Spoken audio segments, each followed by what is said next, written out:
The best part of my week this week was discovering that I can taste with my eyes, which is saying something considering that this week included my birthday. So a few weeks ago I noticed that my eye had gone really red and it was sensitive to light, and I assumed that it was pink eye, but after about 6 days it wasn't clearing up, so I went to the doctor, and it turns out that I have this thing called iritis, which is an inflammation of the iris. Apparently it can cause cataracts, glaucoma and possibly blindness, but I should be totally fine as long as I continue to put these drops into my eyes regularly.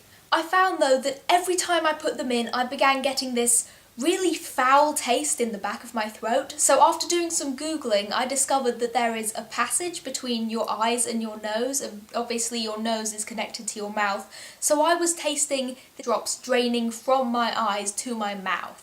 Life is truly fascinating. Taking a step back for a second, that isn't to say that I had a bad birthday or anything. 19, my last year of being a teenager. When I was on the cusp of 13, I had such high hopes. I thought I'd go to parties and have a string of boyfriends and wear crop tops. Interestingly, crop tops have come back into fashion recently, but I seem to have gone off them in the past 6 years. And now I'm just excited to go to the zoo. Speaking of life being fascinating, by the way, I love seeing wild animals up close because most of them are so bizarre in one way or another.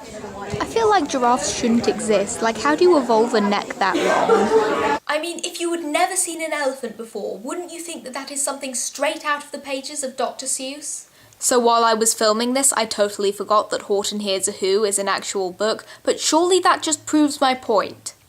By far the highlight of my day, though, were the manatees. I may have had ambitions of popularity when I was 13, but those have been completely replaced with dreams of becoming a manatee.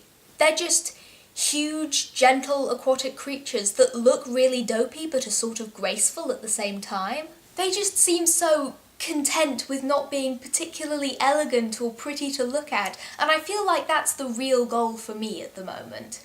And just for the record, I bet that if they were actually evolved enough to have a fashion sense, they would absolutely wear crop tops. So this is how I'm beginning my final year of teenagerhood.